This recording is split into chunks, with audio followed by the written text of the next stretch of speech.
হঠাৎ পাহাড়ে সহিংসতা কেন? এ বিষয়ে আরও জানাতে আমাদের সঙ্গে রাঙ্গামাটি থেকে অনলাইনে যোগ দিচ্ছে মানবাধিকার কমিশনের সাবেক সদস্য নিরূপা দেওয়ান, আছেন সহকর্মী আকাশ মার্মা। শুরুতেই আমরা যেতে চাই আকাশ মার্মার কাছে। আকাশ, আপনার কাছে প্রশ্ন হলো, সহিংসতা গতকাল থেকে শুরু হয়েছে, খাগড়াছড়ি থেকে আজকে রাঙ্গামাটিতে পৌঁছে গেছে সহিংসতা। তো সহিংসতা এত দ্রুত ছড়িয়ে পড়ার কারণ আসলে কি হতে পারে? আমি যদি এই বিষয়টিতে বলতে চাই, আসলে পাহাড়ে কিছু সংগঠন রয়েছে, কিছু কারণ হচ্ছে পাহাড়ে দুবার ছড়াচ্ছে। আমি যদি স্পিকের কথা বলি, আগে যেমন পাহাড়ে ছড়াতো না, পাহাড়ে বাঙালিদের সম্পদের দাঙ্গা, সেটা কিন্তু আগে হতো না। এখন ইদানিং যেটা সরকার অন্তর্বর্তী সরকার আসার পর থেকে এখানে কিছু সংগঠন, তারা দুর্বিচার করার কথা বলছে, তারা সংগঠন চালাচ্ছে, মানে পাহাড়ি আদিবাসী উগ্রবাদী চালাচ্ছে বলে এখন পাহাড়ের মধ্যে খাগড়াছড়ি যেভাবে যাচ্ছে একটা চোর নিয়ে যেভাবে সংগঠন যেভাবে মানে মারামারি হত্যা কেন্দ্র করে আদিবাসী ঘরে যে আগুন, এবং তারপর হচ্ছে রাঙ্গামাটির যে আগুন, আসলে বান্দরবান ক্ষেত্রে কিন্তু এরকমও কিন্তু হতে পারে বলে ধারণা করা হচ্ছে এই বিষয় নিয়ে। কেননা আমি আমি অবজারভেশন করে প্রথমত দেখেছি কিছু কিছু যারা উগ্রবাদী মানুষ, তাদের স্টার দেখে যে বোঝা যায় হচ্ছে তারা চাইতে 3 জেলার মধ্যে তারা উগ্রবাদী ছড়াচ্ছে, এমনটা কিন্তু আমাদের হয়েছে। এটা আমি দেখেছি। তার মধ্যে যদি বলতে যায়, কিছু বলেছে হচ্ছে, যেহেতু সংগঠন বলেছে হচ্ছে পাহাড়ে আদিবাসী নাম ঘোষণা করা যাবে না, সেনাবাহিনীকে ফটাও করা যাবে না, মানে সব মিলে যদি আমি বলতে চাই উস্কানি তাকে এবং তারা ছড়াচ্ছে, সেটা কিন্তু পাহাড়িদের মধ্যে তো আদিবাসীর মধ্যে সবাই স্পষ্ট, এবং যারা বাঙালি যাচ্ছে তাদের সচেতন দেখছে তারাও এই দাঙ্গা সম্পদ ছড়াচ্ছে। বান্দরবানে যদি আমি ক্ষেত্রে বলতে চাই, বান্দরবান কিন্তু আগে ছিল সম্পত্তি বান্দরবান, এখানে কোনো সময় দাঙ্গাও হতো না এবং কোনো ইয়াও হতো না। তবে যে 3 জেলার মধ্যে পার্বত্য জেলায় রাঙ্গামাটি দাঙ্গায়। আকাশ, আপনার কাছে আমরা আবারও আসবো। আমরা এবারে যেতে চাই নিরূপা দেওয়ানের কাছে। নিরূপা দেওয়ান, আপনার কাছে যে প্রশ্ন সেটা হচ্ছে, পাহাড়ের সংঘাতের মূল কারণ আসলে কি হতে পারে? জাতিগত বৈষম্য নাকি ভূখণ্ড? কি মনে করেন আপনি? আমি তো মনে করি আমাদের সমস্যাটা আসলে ভূমির সমস্যা। এটা জাতিগতটা পরে এসছে, জাতিগত ব্যাপারটা পরে এসছে, কিন্তু এটা ভূমির সমস্যাটাই আমাদের প্রধান।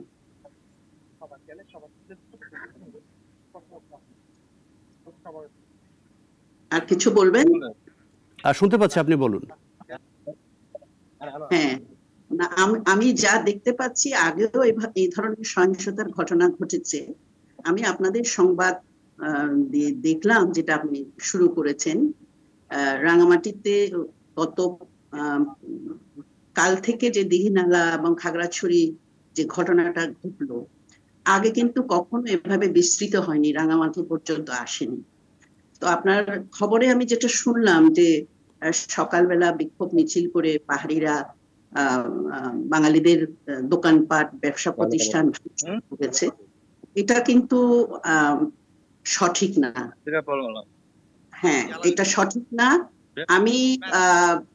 আমরা খবর পেয়েছি, আমার বাজারে যখন গেছে আমাদের এক আত্মীয়, ও আমাকে এসে বললো যে পাহাড়িরা ওই দীঘিনালা এবং খাগড়াছড়ির ঘটনা নিয়ে তারা বিক্ষোভ মিছিল নিয়ে করেছে। স্বাভাবিক, এতজনের প্রাণহানি এবং এই ধরনের অগ্নি সংযোগ দেখে তারা একটু উত্তেজিত হয়েছে। তারা যখন মিছিল করে আসছিল, তখনই বিপরীত দিক থেকে বাঙালিরা এসে তাদের সামনে দাঁড়ায়, তাদের মুখোমুখি। তো সংঘর্ষ শুরু হয়েছিল, তবে পরবর্তীতে ওই কি বলে যে সেনাবাহিনী এবং শৃঙ্খলা রক্ষাকারী বাহিনী আসার ফলে কিন্তু আমি যেটুকু জানি, যখন তারা চলে যাচ্ছিল, পাহাড়িরা যখন চলে যাচ্ছিল, তখন পেছন থেকে যে ধুমা ছিল, পেছন থেকে মসজিদের ওখান থেকে কেউ করেছে এবং পাহাড়ি 2জন ছাত্র আহত হয়েছে, তাদের মাথা ফেটে গেছে। আমাকে ওই এলাকারই আমাদের একজন আত্মীয় জানালো ফোন করে যে এরকম আহত হয়েছে। তখন তারা স্বাভাবিকভাবে কিছু ছাত্র এ বয়সে তারা উত্তেজিত হয়ে তারা পিছন ফিরে ওই পাল্টা তারা ঢিল ছুঁড়েছে, হয়তো সেটা মসজিদে গিয়ে পড়েছে। তো আমার মনে হয় সে সময়টাতে আমাদের যিনি মৌলভী মহোদয় ছিলেন তার হয়তো তার ভূমিকাটা বোধহয় আরেকটু দায়িত্বশীল হওয়া উচিত ছিল। তিনি সঙ্গে সঙ্গে মাইক ঘোষণা করে দিলেন যে পাহাড়িরা মসজিদ আক্রমণ করেছে। এরপরেই ঘটনাটা বেশি খারাপ হয়ে গেছে। কিন্তু তার আগেও আমার ওই আত্মীয় বলছিলেন, কাছাকাছি থাকেন তো, উনি সবকিছু অবজার্ভ করছিলেন, উনি আমাকে বলছেন তার আগে কিন্তু মৌলানা সাহেব বলছিলেন পাহাড়িরা সরে যান, বাঙালিরা সরে যান, উনি চেষ্টা করছিলেন। কিন্তু কিছুক্ষণ পরে যখন ওই ওরা সেনাবাহিনী বা আইন শৃঙ্খলা রক্ষাকারী বাহিনী আসার পরে যখন তারা ফিরে যাচ্ছিল, সেই সময়ে তাদের পেছন থেকে ঢিল ছোড়া হয়েছিল। সেটা মসজিদের দিক থেকে ঢিল ছোড়া হয়েছিল বলে ওরা বলেছে, এবং মাথা ফেটে গেছে দুজন ছাত্রের। তখন তারা ওদেরকে রেখে কয়েকজন গিয়ে বোধহয় ঢিল ছুঁড়েছে, এবং তখনই আমাদের মৌলানা মহোদয় মাইকে কি বলে যে অ্যানাউন্স করে দিয়েছেন যে পাহাড়িরা আমাদের মসজিদ আক্রমণ করেছে। স্বাভাবিক, এটা একটা সাম্প্রদায়িক চিন্তার ব্যাপার স্যাপার, সেই সময় হঠাৎ করে এই ঘোষণা, এটা আসলে তার উচিত হয়নি আমি মনে করি আর কি। তখনই এই ধরনের অগ্নিসংযোগ ইত্যাদি। তার আগেও কিন্তু তারা ভাঙচুর করেছে। আমাদের এখানে রাঙামাটিতে আমাদের একটা ডক্টরস একটা ইয়ে আছে, ল্যাবরেটরি আছে, ওটা প্রত্যেক বছর রাস্তার উপরে কোনো এই ধরনের সহিংসতা, পাহাড়ি বাঙালির মধ্যে সাম্প্রদায়িক এই ধরনের সহিংসতা শুরু হলে ওই ল্যাবটা, তাদের এই প্যাথোলজি আছে, ওটা ভাঙচুর করা হয়। ওটা দিয়ে কিন্তু শুরু হয়েছে। এরপরে আশেপাশে যে ছিল ওগুলো ভাঙচুর হয়েছে। তো আমি মনে করি যে আমাদের এই সময়টাতে আরো বেশি দায়িত্বশীল হওয়া উচিত প্রত্যেককে, এবং আমি আইন শৃঙ্খলা রক্ষাকারী বাহিনীর কাছে আমি আবেদন করব, অনুরোধ করব, পাশাপাশি প্রশাসন আছেন, এবং আমি কিন্তু কয়েকবার আমাদের পার্বত্য চট্টগ্রাম মন্ত্রণালয়ের উপদেষ্টা মহোদয়ের সাথে ও তার পিএস এর সাথে আমরা কথা বলেছি, এবং তারা আমাদেরকে শান্ত থাকতে বলেছেন। আমরাও খবর পাঠাচ্ছি আমাদের ছাত্রদেরকে তারা যাতে সরে যায়। এবং কিন্তু ইতিমধ্যে এই বড় ঘটনাটা ঘটে গেছে, যেটা রাঙামাটিতে কখনোই হয়নি। আমি শুনেছি আমাদের যে কি বলে যে ধর্মীয় প্রতিষ্ঠানে যে মসজিদে আক্রমণ করেছে বলে যে ওদের বিরুদ্ধে যে কথাটা এসছে, আমার কাছে একটু অদ্ভুত মনে হয়েছে। এই জন্য আমার এত বয়স হয়েছে, প্রায় আমার অনেক বয়স বলতে পারেন 72 পার হয়ে গেছে। আমার আরো একটা প্রশ্ন রয়েছে, সহিংসতা বন্ধে আপনি জানেন যে নতুন সরকার গঠিত হয়েছে, সহিংসতা বন্ধে বর্তমান প্রশাসনের ভূমিকাকে আপনি কিভাবে দেখছেন? হ্যাঁ, অবশ্যই আমাদের আসলে প্রশাসন এখনো ঠিক মতো বসতে পারেনি আমি মনে করি।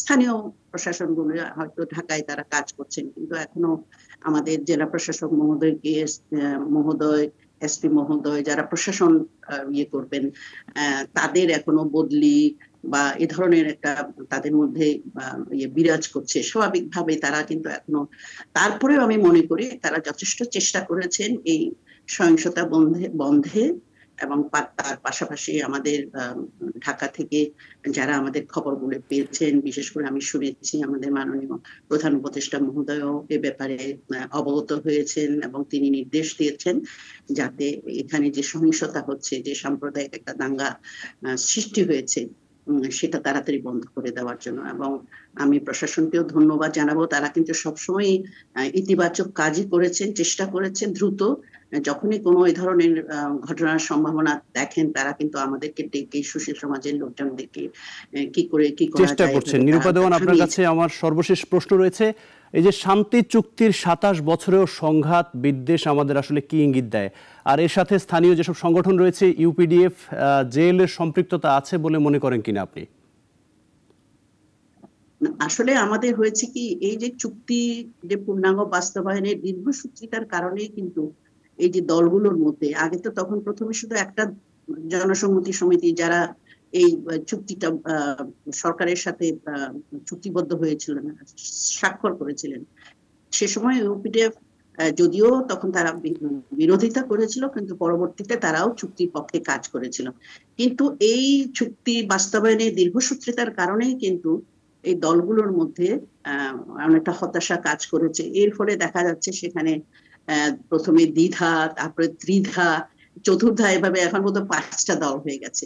তো আমি বিশ্বাস করি যদি তাদের সাথে আলোচনায় বসে, এই দলগুলোর সাথে তাদের সাথে আলোচনায় বসে একটা মীমাংসায় আসা যায়।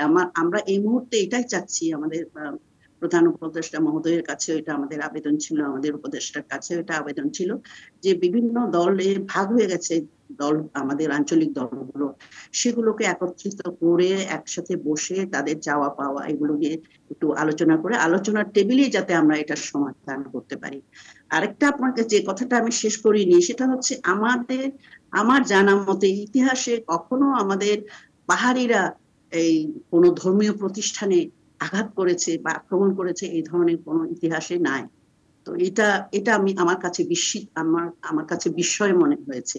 তো আমি জানি না এটা কোনো ষড়যন্ত্র কিনা, কিন্তু এই ধরনের কখনো আমরা এই ধরনের অপবাদ আমি মনে করি আমরা সবসময় আমাদের যেহেতু ধর্মে আছে সম্মান প্রদর্শন করি, কিন্তু আজকের যে ঘটনাটা ঘটেছে এবং সেই ছাত্রদের উপরে যে মসজিদ আক্রমণের যে একটা নিয়ে আসা হয়েছে, আমার কাছে এটা কেমন জানি বিস্ময়কর মনে হয়েছে। তারপরেও যদি তারা উত্তেজনা বশত তারা যদি এই কাজটা করে থাকে, এই ব্যাপারে আসলে দেখা উচিত, এবং যারা এই কাজে তাদেরকে কি বলে যে এই কাজগুলো করতে যারা উত্তেজিত করেছে তাদেরও বিচার হওয়া উচিত। আমি মনে করি যে আমাদের শান্তিপূর্ণ সমাধানের একটা পথ খুঁজে নিতে হবে। আমরা সবাই মিলে, আমরা এখানে আছি পাহাড়ি বাঙালি সবাই, এবং যারা দীর্ঘদিন ধরে অনেক বাঙালি আমাদের সাথে আছেন, তারা কিন্তু এই ধরনের ঘটনা কখনো তারা আশা করেন না। আমরা নিজে চোখে দেখেছি আজকে সেই বাইরে থেকে সে বোটে করে এসে সিএনজি করে এসে যে মনের উপায় আমাদের পাহাড়ি ছাত্রদের উপরে আক্রমণ করতে যাচ্ছে, এগুলো আমাদের বাসা থেকে যেহেতু নদীর পাড়ে আমাদের বাসা আমরা দেখতে পেয়েছি। তো এগুলো কখনো কাম্য হতে পারে না। আমি সবার কাছে, সরকারের কাছে, সরকার প্রধানের কাছে এবং আমাদের যারা জনসাধারণ আছেন, আমাদের জেলা প্রশাসনের কাছে, পাশাপাশি আইন শৃঙ্খলা রক্ষাকারী বাহিনীর কাছেও আমাদের অনুরোধ থাকবে যাতে ভবিষ্যতে আর আমাদের এই ধরনের দুঃখজনক ঘটনা, অনাকাঙ্ক্ষিত ঘটনা আমাদেরকে দেখতে না হয়। আমরা শান্তিতে থাকতে চাই, আমরা শান্তি আমাদের হলো লক্ষ্য। জি, নিরুপা দেওয়ান ও আকাশ মার্মা, আপনাদেরকে আমাদের সঙ্গে যুক্ত হওয়ার জন্য অসংখ্য ধন্যবাদ। একমাত্র ওয়ালটন এসি দিচ্ছে 1 বছরের রিপ্লেসমেন্ট গ্যারান্টি।